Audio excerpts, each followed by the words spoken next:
Book है क्या किसी के पास? लाइए बुक निकालिए जब तक जिसके पास बुक हो।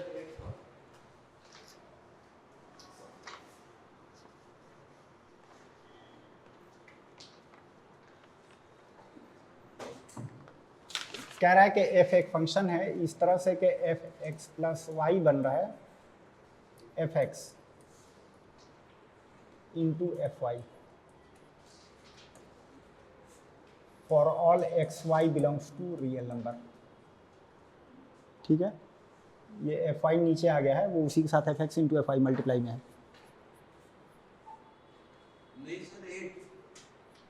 अच्छा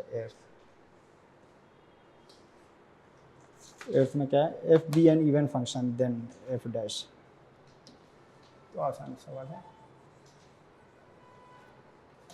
कह रहा है कि f इवन फंक्शन है तो f डैश। तो आंसर लेने के लिए करने के लिए तो कुछ नहीं, आप इवन फंक्शन का एग्जांपल लेकर के जैसे x² है डेरिवेटिव कर दीजिए, 2x आया, वो ऑड है या इवन है? अरे कैसे x पे डिपेंड करेगा, फंक्शन 2x है तो ऑड है। ऑड फंक्शन किसको कहते थे कि जिसमें f minus x minus of fx हो जाए। अगर सिर्फ ये सवाल पूछा जाए कि fx equal to x 2x odd है या इवन है, क्या इसका जवाब होगा? ऑड है। मैं भाई क्यों, क्या है इवन किसको, क्या ऑड या इवन कैसे क्लासिफाई किया गया था कि जिसमें f माइनस एक्स fx के बराबर आए वो कहलाता है इवन, और जिसमें f minus x minus of fx आए वो कहलाता है ऑड। ये वाला याद है या नहीं है? ऑड नंबर नहीं हो रहा, ऑड या इवन फंक्शन हो रहा है कि जिसमें f माइनस एक्स fx क्या आंसर आए वो इवन, और f minus x minus of fx आए तो वो ऑड है। ठीक है, तो f2x कैसा है, तो इसमें f of minus x calculate करें तो ये आ जाएगा माइनस का 2x जो कि माइनस का fx ही तो आ रहा है। तो इसका मतलब कि ये आपका कैसा फंक्शन है, ऑड फंक्शन है। अरे सही है, ठीक है। तो वही कह रहा हूँ कि वो तो एग्जांपल ले लेते हैं कि x² इवन फंक्शन है तो उसका डेरिवेटिव करेंगे तो x की पावर 1 में आएगा, वो ऑड फंक्शन हो जाएगा। ये ऑड इवन हुआ है या नहीं? कैसे नहीं हुआ है, फंक्शन में देखिए, फंक्शन में ऑड इवन नहीं बताया जाता।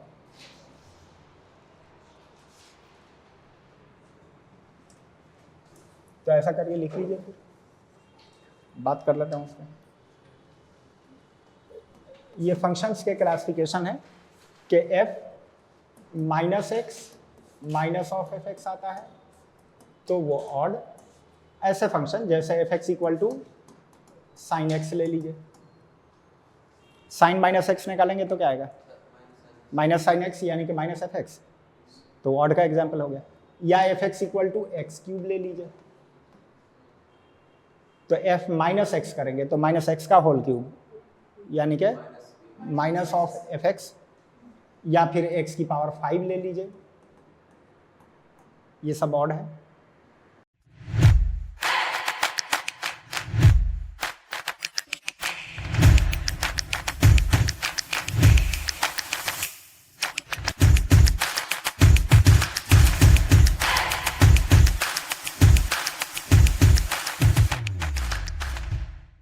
सही है, ठीक है। इसकी एक पहचान भी होती है कि इसका ग्राफ सिमेट्रिक होता है in opposite quadrant. Opposite quadrant का मतलब कि जो चीज़ फर्स्ट क्वाड्रेंट में दिखेगा लगता है कि उसी की कॉपी जो है उसी को फ्लिप करके थर्ड में रख दिया गया। फर्स्ट का अपोजिट कौन सा होता है, थर्ड। यानी कि ऐसे कह लीजिए कि अगर फर्स्ट क्वाड्रेंट में मान लिया कि x और y को बाइसेक्ट करते हुए ग्राफ जा रहा है तो थर्ड में भी x y को बाइसेक्ट करते हुए आएगा। ठीक है, फर्स्ट क्वाड्रेंट में x के पैरेलल बन रहा है तो यहाँ पे माइनस एक्सिस के भी पैरेलल बनेगा। अगर मान लिया कि फिर y के पैरेलल गया तो माइनस y के भी पैरेलल जाएगा। यानी कि जो भी बिहेवियर पॉजिटिव x के अलोंग दिखे वैसा ही नेगेटिव x के अलोंग भी दिखे, और जैसा पॉजिटिव y के अलोंग दिख रहा है वैसे ही नेगेटिव y के अलोंग भी दिखे, तो वही कहलाता है अपोजिट क्वाड्रेंट सिमेट्रिक। तो जितने भी फंक्शन है इनमें सबका उठा के देख लीजिए तो सबके सब आपका अपोजिट क्वाड्रेंट में सिमेट्रिकल है। पढ़ाया भाई, कैसे कह रहे हैं नहीं पढ़ाया गया? इन्वर्स ट्रिगोमेट्री पढ़ाया गया, वहीं पे साइन इन्वर्स एक्स फंक्शन का एग्जांपल में दिया गया था कि अपोजिट क्वाड्रेंट सिमेट्रिक है तो इसलिए ऑड फंक्शन। चलिए, हो सकता है मैं ही मिस कर गया हूँ। एनीवे, अब जैसे एक्स क्यूब की बात किया जाए तो एक्स क्यूब का ग्राफ देखा जाए तो फर्स्ट क्वाड्रेंट में ये रहता है ऐसे, तो थर्ड में भी ऐसे ही दिखता है, जैसे उसी को फ्लिप करके यानी कि रख दिया गया है, यानी कि फर्स्ट क्वाड्रेंट वाली ही बिहेवियर थर्ड में दिखता है। तो वो सारे ऑड के एग्जाम्पल है। सही है, आते हैं इस पर बात करते हैं इसे बाद में। दूसरा बताया गया इवन। तो इवन क्या है कि बहुत ऐसे फंक्शन है कि जिसमें F minus X F X के बराबर ही रह जाता है, they are called as odd function, even function. यानी कि अगर एफ एक्स ही आ जाए तो वो वाले फंक्शन क्या कहलाते हैं? तो इवन फंक्शन कहलाते हैं, इवन फंक्शन। जैसे अगर एग्जाम्पल में बात करें तो F x equal to X square, F minus X निकालेंगे क्या आएगा? एफ माइनस एक्स, तो माइनस एक्स का होल स्क्वायर माइनस एक्स का होल स्क्वायर भी एक्स स्क्वायर, यानी कि एफ एक्स ही आ गया। या फिर कॉस एक्स फंक्शन लिया जाए, इसमें एफ माइनस एक्स यानी कि कॉस माइनस एक्स कितना होता है? कॉस एक्स ही होता है, एफ एक्स ही आ जाएगा। वो सब इवन का एग्जाम्पल। या कोई भी आपका इवन पावर में अगर एक्स रख दिया जाए, जैसे एक्स की पावर 4 प्लस एक्स स्क्वायर रख दिया जाए, एक्स की जगह माइनस एक्स रखिए, सेम ऐसे ही फंक्शन वापस मिल जाएगा। They are called as even function. इसकी पहचान है कि इसका ग्राफ सिमेट्रिक होता है about Y axis. Y axis के अबाउट सिमेट्रिक का मतलब कि वाई एक्सिस के राइट साइड में अगर ये ग्राफ है तो लेफ्ट साइड में ऐसा लगेगा कि उसी का इमेज ही इधर प्लॉट कर दिया गया है। यानी कि ऐसा लगेगा कि यहाँ अगर मिरर रख दें तो राइट वाले का ही इमेज लेफ्ट में बन रहा है। और जस्ट उसका कन्वर्स भी, कि अगर ग्राफ कोई अपोजिट क्वाड्रेंट में सिमेट्रिकल दिख रहा है तो मस्ट है इवन होगा। वाई एक्सिस के अबाउट सिमेट्रिकल दिख रहा है तो इवन होगा, और अपोजिट क्वाड्रेंट में सिमेट्रिकल दिख रहा है तो ऑड होगा। है सही है? चलिए पहले ये पॉइंट तो नोट कर लिए।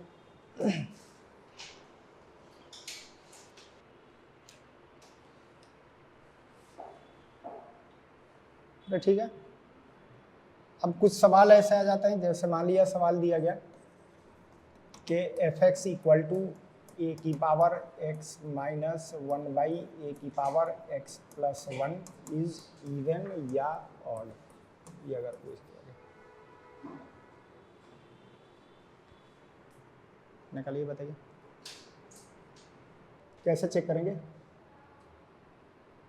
तो एक ही तरीका है कि f माइनस एक्स निकालें और देखें कि क्या वो एफ एक्स के बराबर है या माइनस एफ एक्स है। हो सकता है दोनों में से कुछ भी ना हो, तो ना इधर इवन और ऑड भी हो जाएगा। मतलब एफ एक्स भी ना आए, माइनस एफ एक्स भी ना आए, तो फिर वो चला जाएगा ना इधर इवन और ऑड। एफ माइनस एक्स कितना होगा ये बताइए? एफ एक्स ये दिया हुआ है तो एफ माइनस एक्स ए की power minus x minus 1 divided by a की पावर माइनस एक्स प्लस 1। इसको कंपेयर उससे करना है। क्या दिख रहा है कि वहाँ ए की पावर एक्स है, यहाँ ए की पावर में माइनस एक्स है, तो इसको भी ए की पावर एक्स में लिखिए।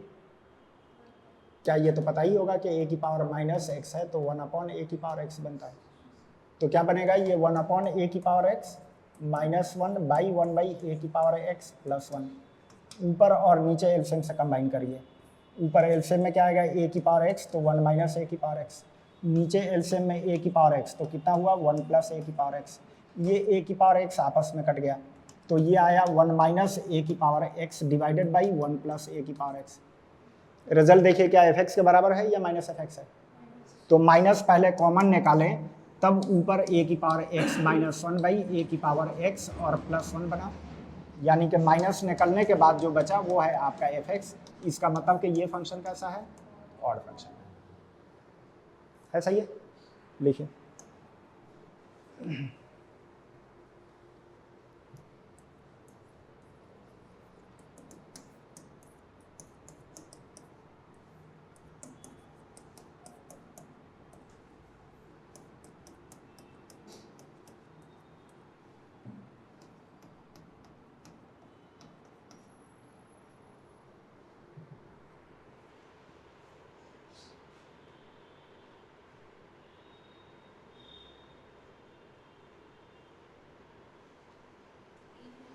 इवन है, कैसे निकाला है?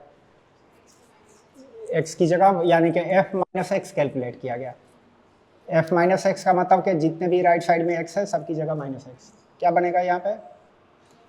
1 plus x plus x square. अगले में क्या बना? Plus x square. इसको चेक करना है क्या एफ एक्स है?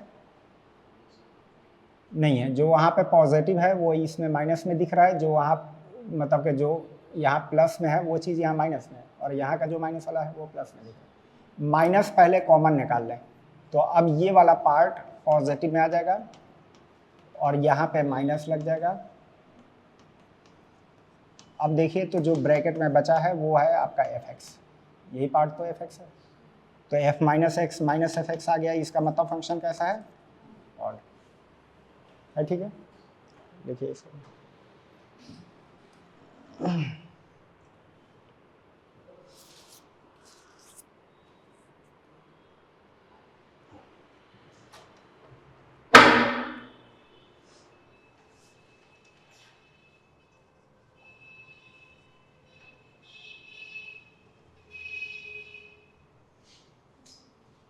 हो गया, ठीक है। एक बात अब नोट करने वाला है, एक बात नहीं कई सारी बातें हैं। ये तो आपने एक्चुअल प्रोसीजर से चेक कर लिया कि इवन था या ऑड था, जो भी निकल के आ गया। एक बात और सुनिए, तो इस सवाल में एफ में दो पार्ट था, एक ये पार्ट एक ये पार्ट। इस पार्ट को ये खुद में भी एक्स का एक फंक्शन है, इसको लेमडा एक्स नाम रखना।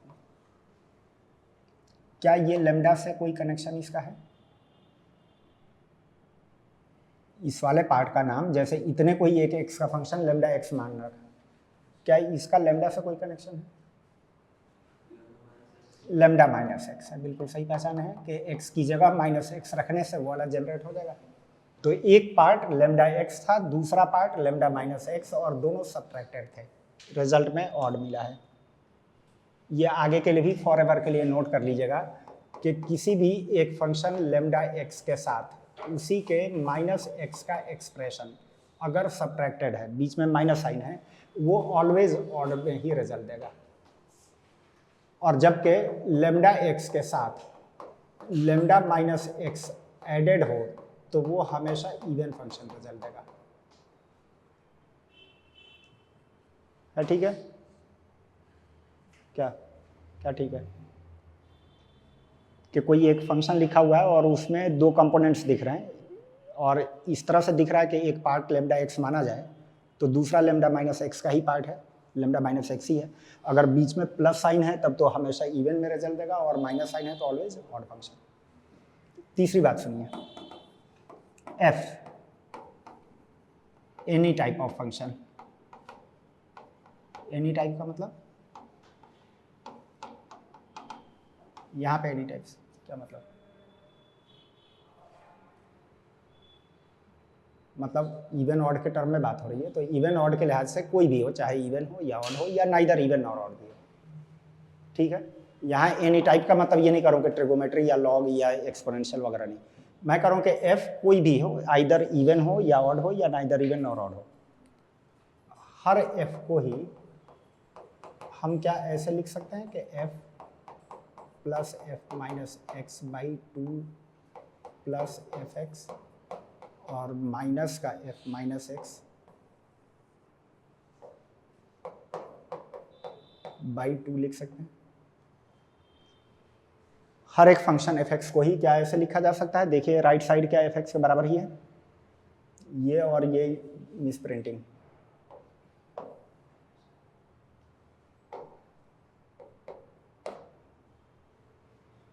है, सेम है कि माइनस एफ माइनस एक्स, और ये कट पीट करके तो एफ एक्स ही आएगा। तो हर एफ एक्स को ही हम ऐसे लिख सकते हैं। क्या ये वाला पार्ट ऑलवेज इवन बनेगा? क्योंकि एफ एक्स के साथ एफ माइनस एक्स जुड़ा हुआ है तो ऑलवेज इवन। क्या ये वाला पार्ट ऑलवेज ऑड बनेगा? यानी कि हर एक एफ एक्स में ही दो कंपोनेंट हम उसको ब्रेक कर सकते हैं, जिसमें एक पार्ट इवन और एक पार्ट ऑड। तो ये इस तरह से जो हमने अरेंज करके दिखाया, उससे क्या समझ में आया कि एवरी फंक्शन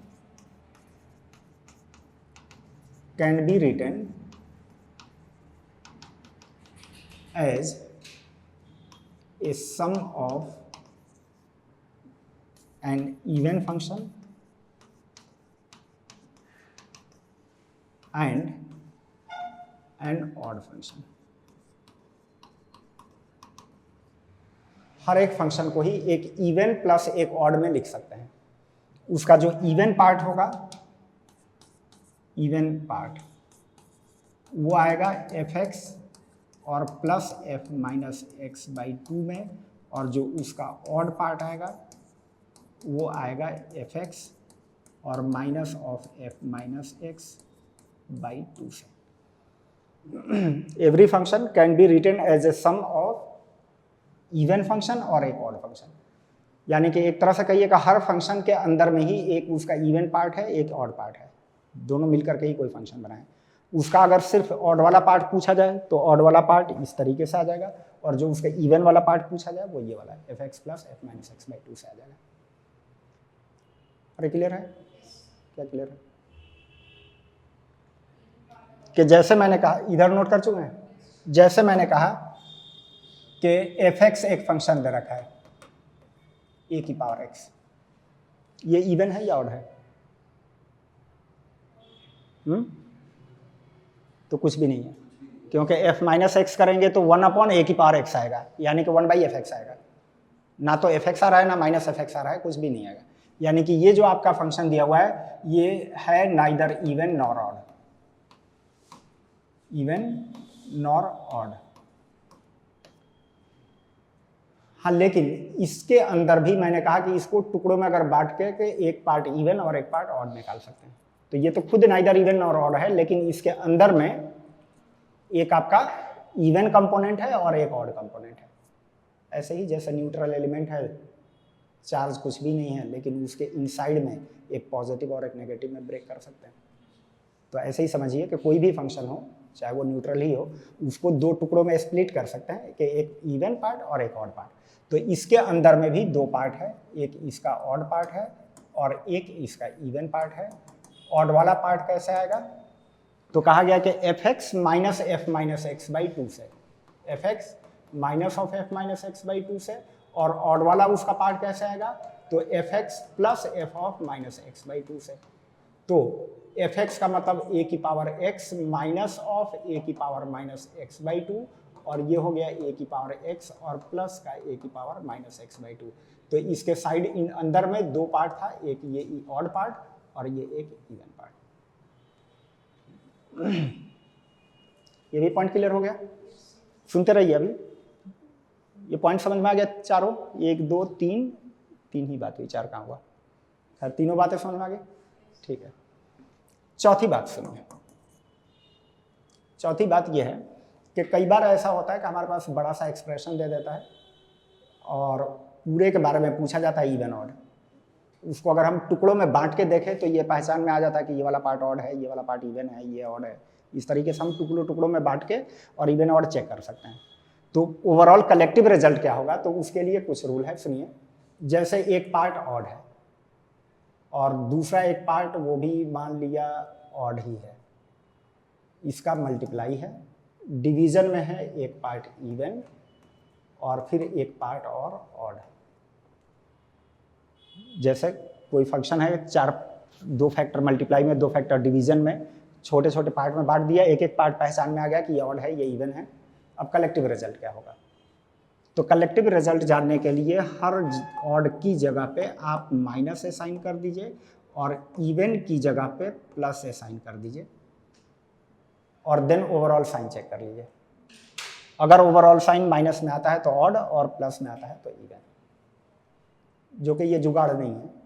अगर इवन ऑड समझ रहे हैं तो देखिए, आपको पता है कि भाई कि इवन ऑड चेक करने के लिए एफ माइनस एक्स प्लेस करते हैं, और जहाँ भी ऑड होगा वहाँ माइनस एक निकल के आके जाता है, हर ऑड पे माइनस निकल जाएगा, और जहाँ इवन होगा वहाँ प्लस में ही दे देगा आंसर।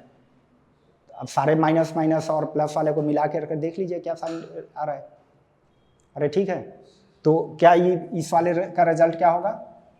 तो माइनस माइनस प्लस और नीचे माइनस और देन फाइनल पॉजिटिव को नेगेटिव से डिवाइड करेंगे, क्या आया नेगेटिव। इसका मतलब कि रिजल्ट कैसा है, ऑड की तरह काम कर रहा है। अरे सही है। अब जैसे क्वेश्चन हमें दे दिया जाए, सपोज करिए कहा जाए कि f x equal to a की power x minus one by a की power x plus one into x, इसके बारे में पूछ दे कि भाई ये ऑड है ये इवन। तो अब पूरे को एक साथ ले जाने के बजाय आप इतने वाले पार्ट का अलग एक सेपरेट कर लीजिए जैसा भी किया था। क्या इसके बारे में रिजल्ट निकला था, ऑड। इस वाले को अलग देख लीजिए, क्या है, ये भी ऑड ही है। F x equal to X है तो एफ माइनस एक्स क्या बनेगा, माइनस एक्स, यानी कि माइनस एफ एक्स तो वो भी ऑड है। ऑड और ऑड का मल्टीप्लाई हुआ यानी कि माइनस माइनस मल्टीप्लाई हुआ, क्या साइन दिया, प्लस साइन दिया। प्लस साइन देने का मतलब क्या हुआ, इवन की तरफ पूरा काम करेगा। है क्लियर। तो कभी भी अगर लार्ज एक्सप्रेशन दिखे और उसको स्प्लिट कर सकते हैं, एक एक पार्ट को पहचान सकते हैं, तो ये रूल आपको बता देगा तो फाइनल रिजल्ट क्या है। और ये भी क्लियर है, ठीक है। और बात number 5, if F x is odd, ये ऑब्जेक्टिव के लिए काफी इंपॉर्टेंट पॉइंट है। अगर फंक्शन ऑड है तो उस फंक्शन की 0 पे वैल्यू ऑलवेज 0 ही आएगी। शर्त है कि f0 डिफाइंड होना चाहिए। इफ f0 डिफाइंड,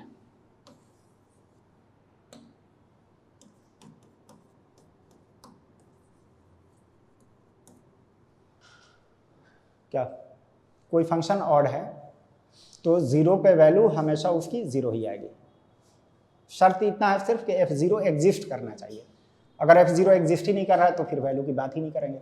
जैसे F x equal to 1/x है तो वो तो 0 पे अनडिफाइंड है, तो उसमें तो f0 पूछा ही नहीं जाएगा।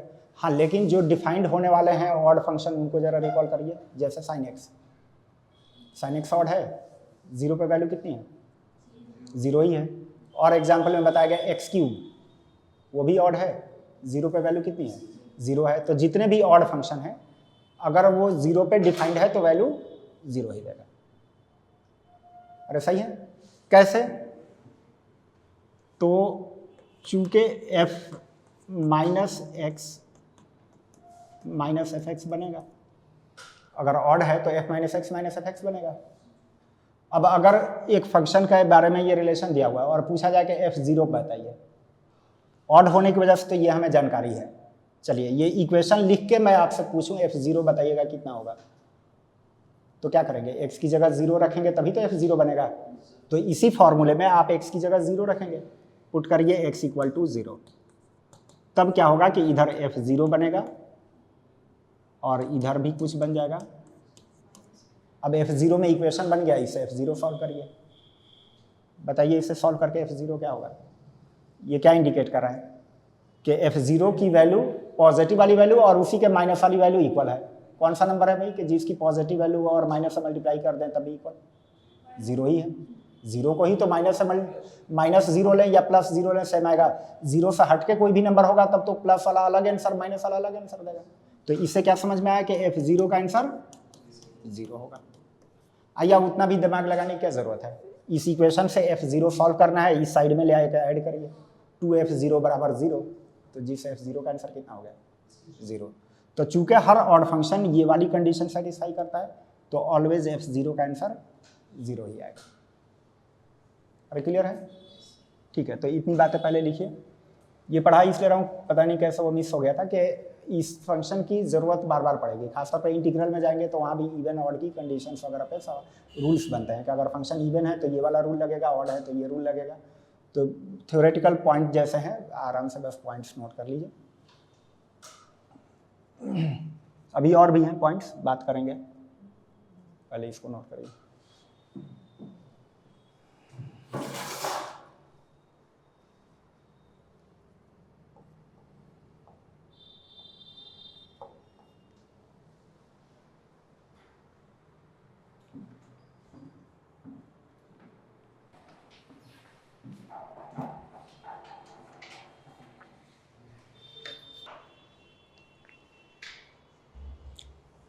मेंस में एक फंक्शन चैप्टर में इसका सवाल भी था एक कि एफ एक्स ये है और इसका ऑड कंपोनेंट जी एक्स से डिनोट हो रहा है, तो जी पे कुछ सवाल पूछा था। अब बच्चे ही नहीं सोच पाएंगे कई के ऑड कंपोनेंट का मतलब। अब समझ में आ गया कि इसके ऑड कंपोनेंट का क्या मतलब, ये वाला। तो इसी का नाम जी एक्स था, उस पर कुछ कैलकुलेशन करने के दिया था। तो ओवरऑल ये तो समझ में आ गया कि हर एक फंक्शन में ही इनसाइड में चला जाए तो उसमें दो पार्ट है, एक ऑड पार्ट एक इवन पार्ट। ठीक है,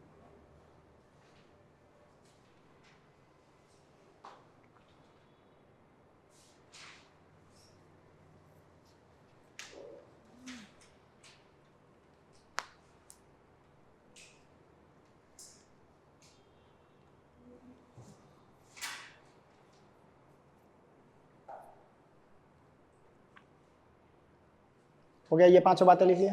ठीक है, अब एक मिनट छठी बात एक सुन लीजिए, छठी और सातवीं बात। छठी बात यह है कि किसी भी ऑड फंक्शन का डेरिवेटिव करेंगे वो ऑलवेज इवन में आएगा, और इवन का डेरिवेटिव करेंगे तो वो हमेशा ऑड बनेगा। ठीक है, इसी तरह इंटीग्रल भी ऑड फंक्शन का करेंगे तो वो इवन में आंसर देगा, और इवन फंक्शन का इंटीग्रल करेंगे ऑड में आंसर देगा।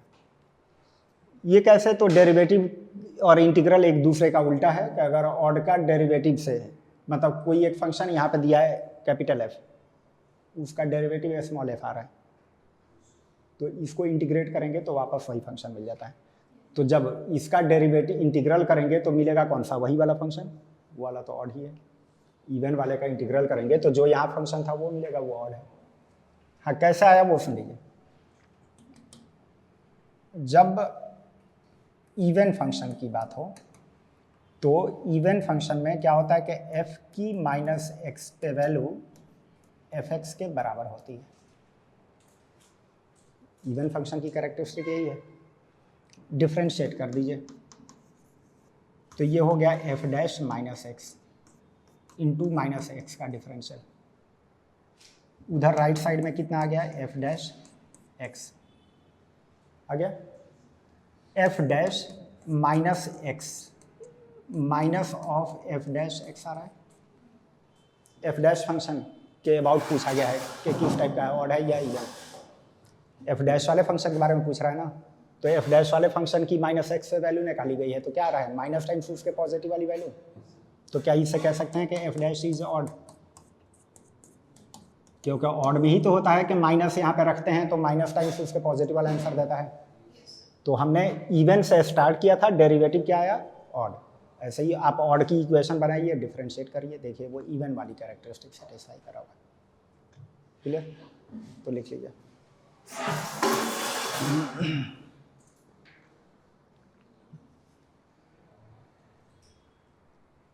ठीक है, तो नेक्स्ट अब आपका एप्लीकेशंस ऑफ डेरिवेटिव।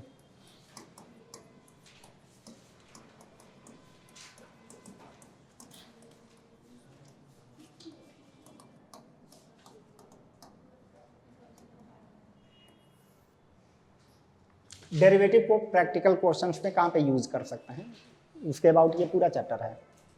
ठीक है, तो डेरिवेटिव का रोल क्या है, उसका सिग्निफिकेंस क्या है। सिंपली जो आपको पढ़ाया गया यहाँ पे, हम डेरिवेटिव में उसमें छोटा वगैरह की तो बात नहीं किए थे। डेरिवेटिव जो डिफरेंशिएबिलिटी बताया गया था, डेरिवेटिव क्या था कि किसी फंक्शन का डेरिवेटिव निकालते हैं तो टेंजेंट का स्लोप रिप्रेजेंट करता है।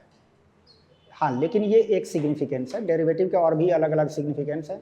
जैसे जैसे सिग्निफिकेंस है वो उस पर अलग अलग चैप्टर्स इसमें बनाए गए हैं। तो एक जैसे हमने उसको इंटरप्रेट किया था कैसे कि टेंजेंट के स्लोप को रिप्रेजेंट करता है, तो उसके बेसिस पे टेंजेंट एंड नॉर्मल की इक्वेशन लिखा जा सकता है।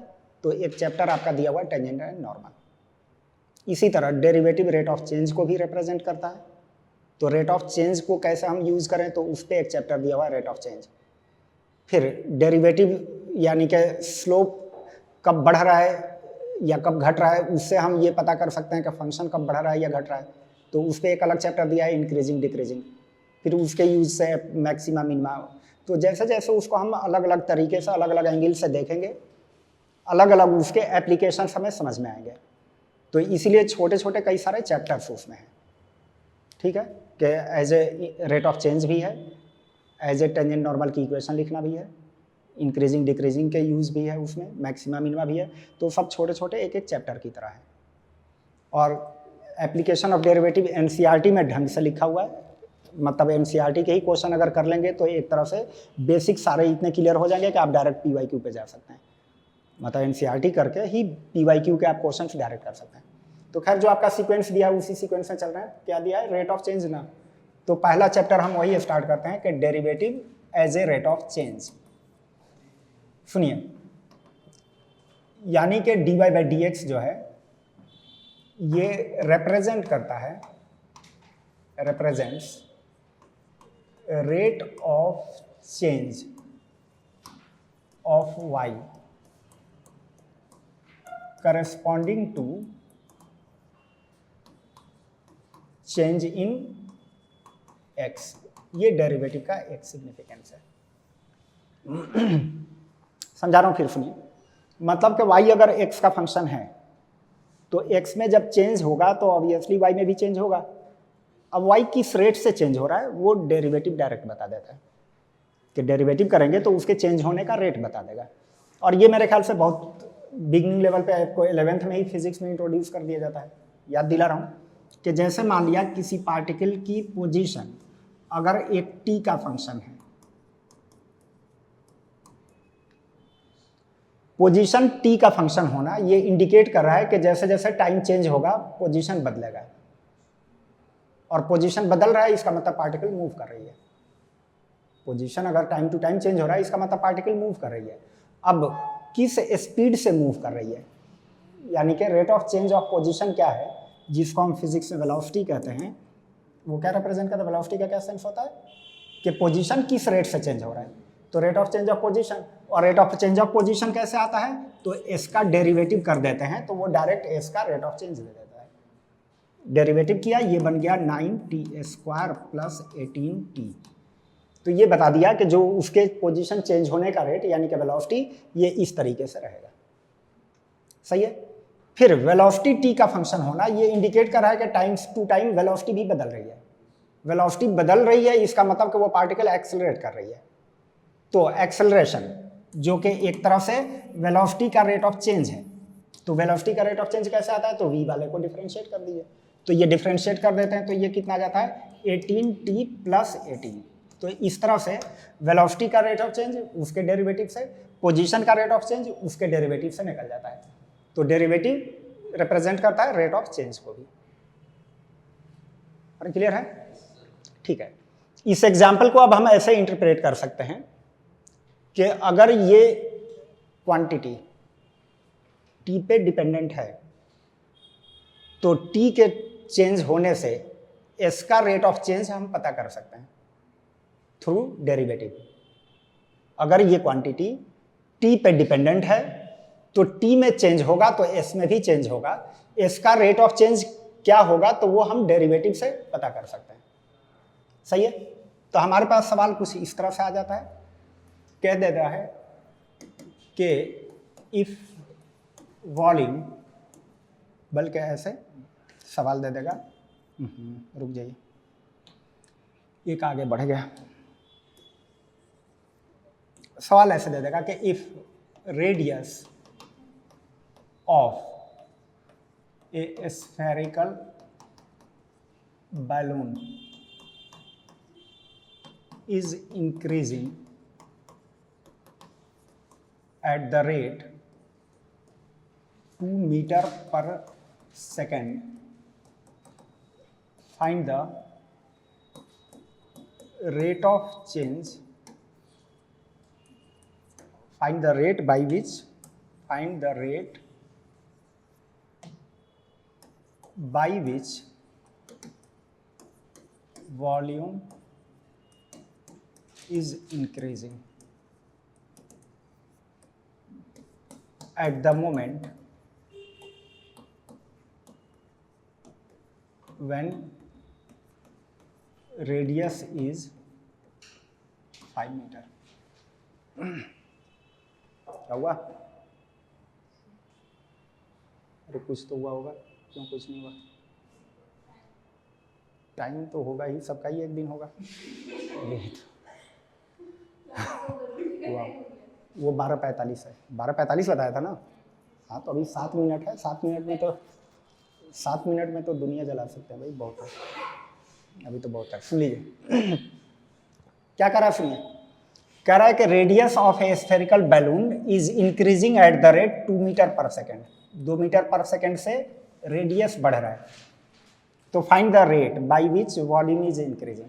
जाहिर है रेडियस बढ़ाया जा रहा है तो वॉल्यूम भी बढ़ेगा, ठीक है। तो वही कह रहा है कि अगर रेडियस को इस रेट से बढ़ा रहे हैं तो वॉल्यूम किस रेट से बढ़ेगा ये आप बताइए। और वो भी एक इंस्टेंट दे रखा है, कह रहा है कि जब रेडियस 5 मीटर हो तब।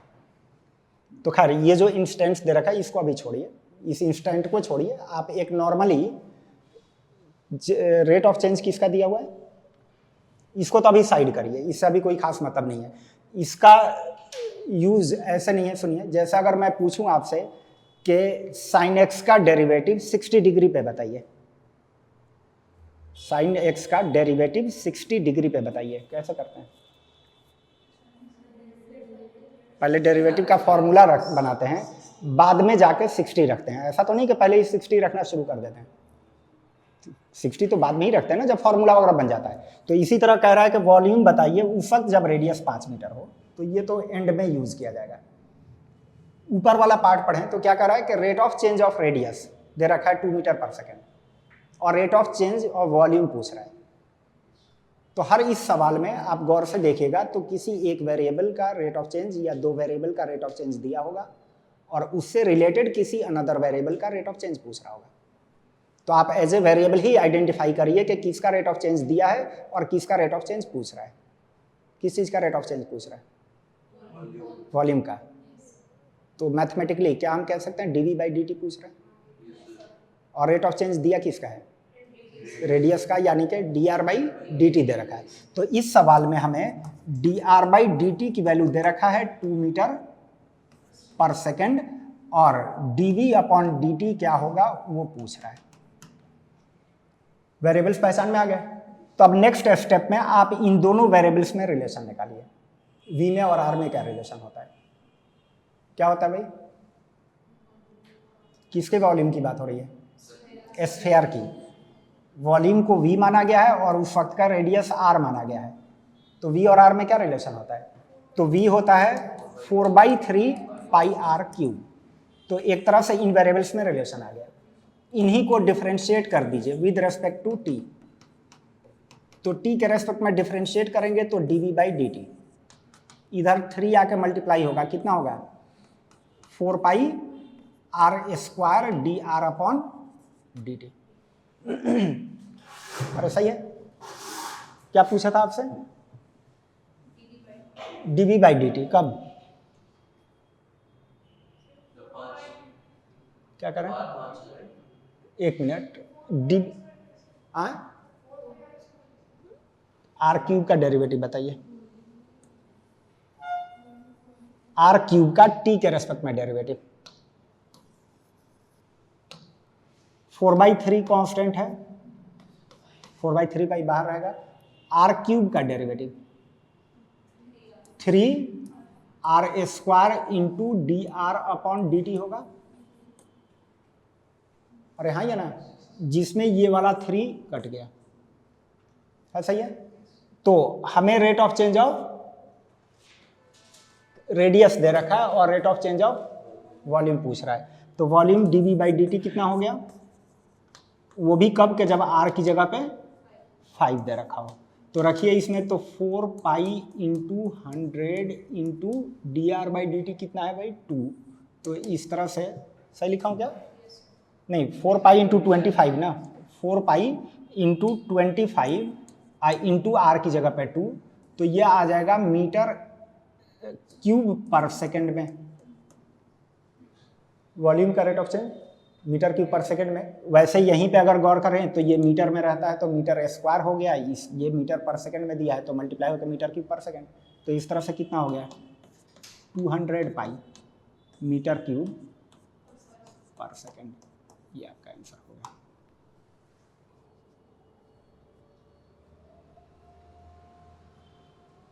रुक जाइए, कंक्लूड कर दूं मैं। सवाल तो ऐसे बहुत सारे बनेंगे और पूरी एक्सरसाइज एक दे रखा है। अब इस तरह से जितने भी डिस्क्रिप्शन दिए हों, अगर उसको इन शॉर्ट हम बात करें तो किसी एक वेरिएबल का या दो वेरिएबल का रेट ऑफ चेंज दिया होगा और उससे रिलेटेड किसी वेरिएबल का रेट ऑफ चेंज पूछ रहा होगा। तो पूरे सवाल पढ़ के आप उसको डिकोड ऐसे करिए कि किस वेरिएबल का रेट ऑफ चेंज दिया है और किसका पूछ रहा है। जैसे पहचान में आ गया कि यहाँ रेट ऑफ चेंज रेडियस का दिया हुआ है, भाई जाहिर है कि रेडियस चेंज हो रहा है टाइम टू टाइम, तो वो एक वेरिएबल ही हुआ। तो इस वेरिएबल का रेट ऑफ चेंज दिया था, और जब रेडियस बढ़ रहा है तो वॉल्यूम भी चेंज होगा, वो भी एक वेरिएबल की तरह काम करेगा। तो इस वेरिएबल का रेट ऑफ चेंज दिया था, उस वेरिएबल का रेट ऑफ चेंज पूछ रहा था। ये पहचान में आ गया कि किसका रेट ऑफ चेंज दिया है, किसका रेट ऑफ चेंज पूछ रहा है। अब अगला स्टेप होगा कि इन वेरिएबल्स में रिलेशन निकालना। वेरिएबल्स में रिलेशन निकल के आ जाएगा तो टी के रेस्पेक्ट में डिफरेंशिएट कर दीजिए, तो उनके डेरिवेटिव्स में रिलेशन आ जाएगा। डेरिवेटिव में रिलेशन आ जाएगा, एक दिया है तो उसको रख दीजिए, जो चाहिए वो मिल जाएगा। आर का रेट ऑफ चेंज दिया था वो रखना है, वी का रेट ऑफ चेंज मिल जाएगा। ऐसा ही है। तो यही अप्रोच होगा हर सवाल का, वो अभी आगे सवाल करते चलेंगे। तो यहीं से चलिए कल कंटिन्यू करते हैं।